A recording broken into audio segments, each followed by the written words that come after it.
Dear students, இந்த வீடியோவில் நம்ம என்ன பார்க்க போகிறோம் அப்படின்னு பார்த்தீங்க அப்படின்னாக்க இன்டர்மீடியட் லாங்குவேஜ், நெக்ஸ்ட் வந்து மெட்டாடேட்டா அண்டு ஜிட் கம்பைலேஷன்.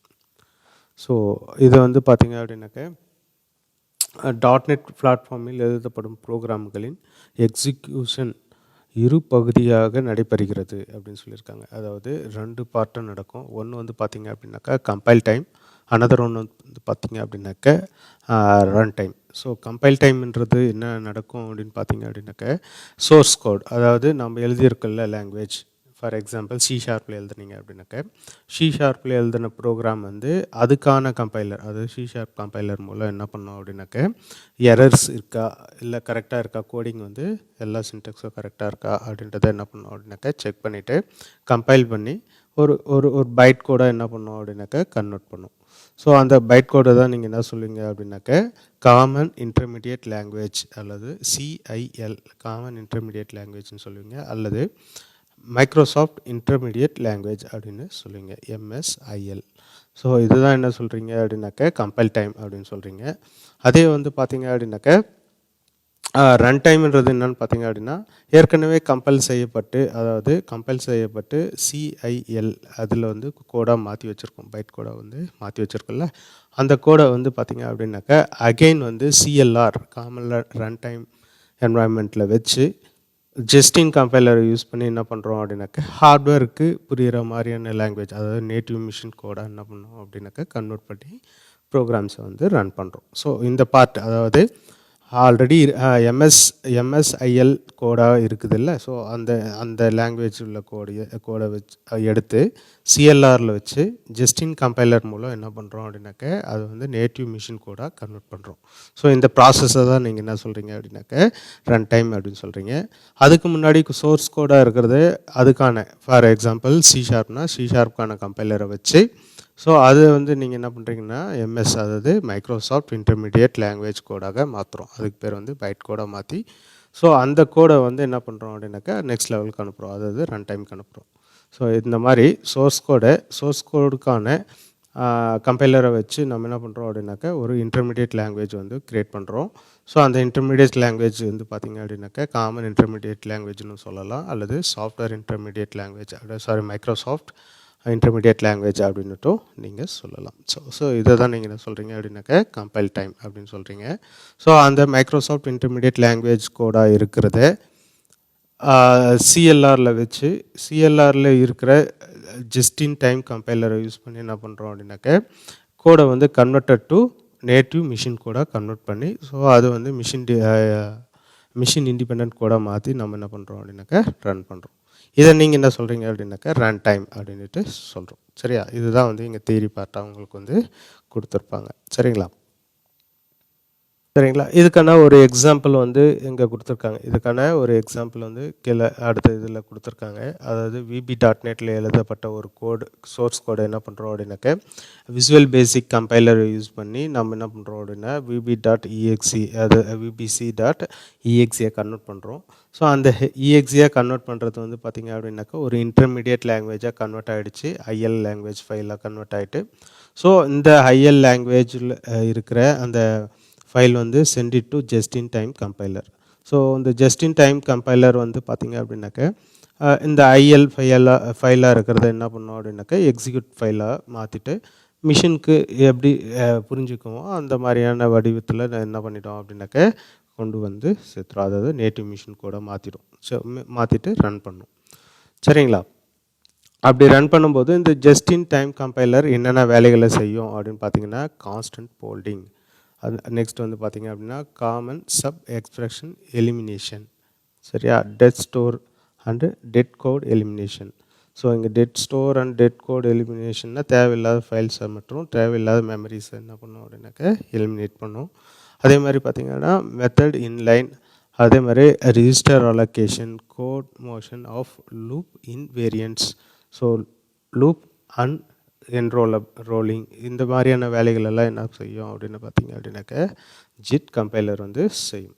சரிங்களா, இதுதான் இன்டர்மீடியட் லாங்குவேஜ்ன்றது இதுதான். சரிங்களா, அடுத்தது வந்து பார்த்திங்க அப்படின்னாக்க மெட்டாடேட்டா. ஸோ மெட்டாடேட்டான்றது என்னன்னு பார்த்தீங்க அப்படின்னாக்க டேட்டா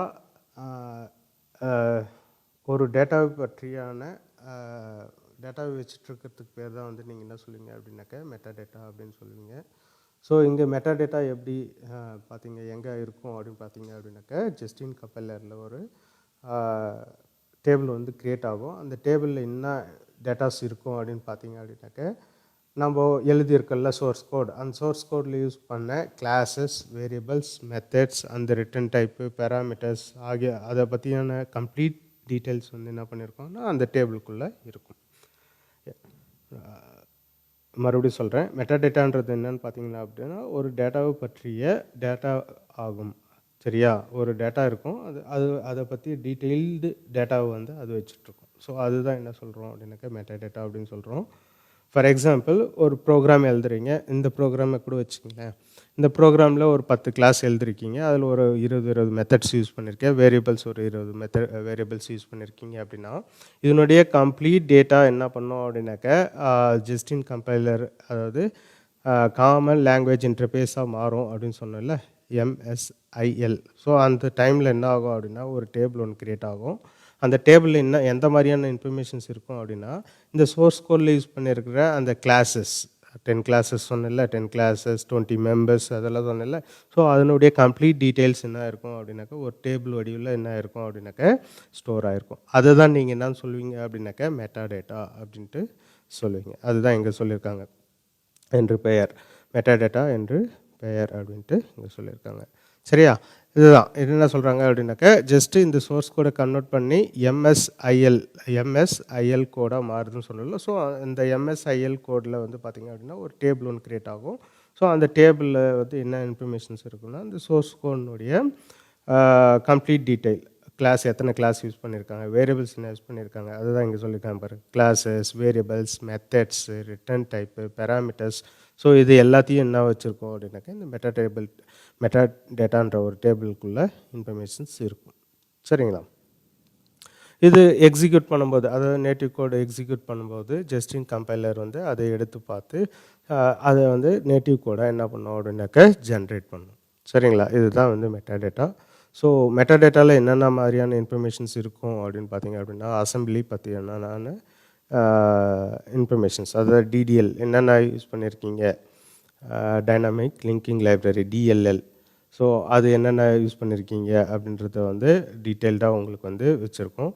அதே மாதிரி வேறு எதனா அசம்பிளிஸ் நீங்கள் வந்து இந்த உங்களுடைய ஓன் ப்ரோக்ராமில் யூஸ் பண்ணியிருக்கீங்களா, அதாவது நீங்கள் சோர்ஸ் கோடில் யூஸ் பண்ணியிருக்கீங்களா அப்படின்றத பார்க்கும். அட்ரிபியூட்ஸ்னால் என்னென்னு பார்த்தீங்க அப்படின்னாக்கா variables, methods, return types, parameters, so இந்த மாதிரியான இன்ஃபர்மேஷன்ஸ் எல்லாம் வச்சுருக்கோம். செக்யூரிட்டி விவரம் இருக்கும், அதில் செக்யூரிட்டிஸ் நீங்கள் யூஸ் பண்ணியிருந்தீங்க உங்கள் சோர்ஸ் கோடில் அப்படின்னாக்கா ஸோ அதனுடைய கம்ப்ளீட் இன்ஃபர்மேஷன்ஸ் வச்சுருக்கோம். சரிங்களா, next base class and interface பற்றிய விவரங்கள். பேஸ் கிளாஸ் என்ன, அதுக்கான இன்டர்ஃபேஸ் என்னென்ன அப்படின்றத பற்றியும் டீட்டெயில்டாக இருக்கும். டைப் டிஸ்கிரிப்ஷன்ஸ் டீட்டெயில்ஸும் மெட்டா டேட்டாக்குள்ளே ஸ்டோர் ஆகிருக்கும். சரிங்களா, நெக்ஸ்ட் வந்து பார்த்திங்கன்னா மெட்டா டேட்டானுடைய அட்வான்டேஜ் என்னன்னு பார்த்தீங்க அப்படின்னாக்கா மெட்டா டேட்டான்றது வந்து பார்த்திங்க அப்படின்னாக்கா ஹெடர் ஃபைல் மற்றும் எக்ஸ்டர்னல் மெத்தட் இவற்றுக்கான தேவை குறைகிறது. ஸோ மெட்டா டேட்டா யூஸ் பண்ணிங்க அப்படின்னாக்கா இதை பற்றி ஹெடர் ஃபைல் மற்றும் எக்ஸ்டர்னல் மெத்தட்ஸு தேவையில்லை. சரிங்களா, அதுக்கான தேவைகள் குறைகின்றன. நீங்கள் எந்த மொழியில், அதாவது எந்த லாங்குவேஜில் வேணாலும் கிளாஸ் எழுதி இருந்தாலும் அதுக்கு இன்ஸ்டன்ஸ் உருவாக்க முடியும். அதே மாதிரி பார்த்திங்க அப்படின்னா அப்ளிகேஷனுடைய ரிலையபிலிட்டி அதிகமாகின்றது. நெக்ஸ்ட் வந்து பார்த்திங்க அப்படின்னாக்க மெட்டா டேட்டாவை யூசர் டிக்ளேர் செய்து கொள்ளலாம். மெட்டா டேட்டாவை யூசர் டிக்ளேர் செய்து கொள்ளலாம், அதற்கான அட்ரிபியூட் என்று பெயர். நம்ம மெட்டா டேட்டாவை நாமளே என்ன பண்ணிக்கலாம் அப்படின்னாக்கா யூசரும் டிஃபைன் செஞ்சுக்கலாம். அதுதான் நம்ம என்ன சொல்கிறோம்னா அட்ரிபியூட்ஸ்னு சொல்கிறோம். ஸோ இங்கே மெட்டா டேட்டா யூசர் டிக்ளேர் செய்து கொள்ளலாம் அப்படின்னு சொல்கிறாங்கல்ல, அது என்ன அப்படின்னு பார்த்தீங்கன்னா ஒன்றும் இல்லை. ஃபார் எக்ஸாம்பிள் நம்ம வந்து கிளாஸ்க்குள்ளே யூஸ் பண்ணுற variables, methods, return type, parameters இதெல்லாம் வந்து நாம் எழுதுகிற கோடிங் தான். ஸோ மெட்டா டேட்டாவை நாமளே என்ன பண்ணிக்கலாம் அப்படின்னாக்க டிக்ளேரும் செஞ்சுக்கலாம் அப்படின்ட்டு சொல்லியிருக்காங்க. சரியா, ஸோ அதே மாதிரி பார்த்திங்க அப்படின்னா இந்த மெட்டா டேட்டாவை நம்ம என்ன பண்ணிடலாம் அப்படின்னாக்கா உள்ளே என்னென்ன டேட்டாஸ் இருக்குது அப்படின்றதையும் நம்ம என்ன பண்ணிக்கலாம் அப்படின்னா ஃபெச் பண்ணி எடுத்து பார்க்கலாம். அதுக்கான டூல்ஸ் தான் நெக்ஸ்ட் இருக்கிற மெட்டா டேட்டா டூல்ஸ். ஸோ அந்த டூல்ஸ் என்னென்ன இருக்குது அப்படின்னு பார்த்தீங்கன்னா ரிஃப்ளெக்ஷன் டூல்னு ஒரு டூல் இருக்குது. அதை பயன்படுத்தி நீங்கள் என்ன பண்ணலாம் அப்படின்னாக்க மெட்டாடேட்டா, அதாவது டேபிள் ஒன்று க்ரியேட் ஆகும்னு சொன்னல. ஸோ அந்த டேபிளில் இருக்கிற இன்ஃபர்மேஷன்ஸை நீங்கள் என்ன பண்ணிக்கலாம் அப்படின்னாக்கா வியூ பண்ணி பார்த்துக்கலாம். அதை தவிர தேர்ட் பார்ட்டி டூல்ஸ் நிறையா இருக்குது. ஸோ அதில் வந்து நீங்கள் என்ன பண்ணலாம் அப்படின்னாக்கா யூஸிங் தட் டூல் நீங்கள் என்ன பண்ணிக்கலாம் அப்படின்னாக்க அது உள்ள மெட்டா டேபிள்குள்ளே, அதாவது மெட்டா டேட்டா டேபிள்குள்ளே இருக்கிற இன்ஃபர்மேஷன்ஸை நீங்கள் என்ன பண்ணலாம் அப்படின்னாக்கா அக்சஸ் செஞ்சு மேனிப்புலேட் செஞ்சுக்கலாம். சரிங்களா? மேனிப்புலேட்னா சம் சேஞ்சஸ் வேணும்னாலும் நீங்கள் என்ன பண்ணிக்கலாம் அப்படின்னாக்கா சேஞ்சஸ் பண்ணிக்கலாம். சரியா? நெக்ஸ்ட் வந்து பார்த்தீங்கன்னா மேனிஃபெஸ்ட்ன்றது என்னன்னு பார்த்தீங்க அப்படின்னாக்க அசம்பிளி பற்றியான மெட்டா டேட்டா தான் நீங்கள் என்ன சொல்லுவீங்க அப்படின்னா ஒரு டெக்ஸ்ட் ஃபைல். ஸோ அந்த டெக்ஸ்ட் ஃபைலில் தான் நீங்கள் என்ன சொல்லுவீங்க அப்படின்னாக்க மேனிஃபெஸ்ட் அப்படின்ட்டு சொல்லுவீங்க.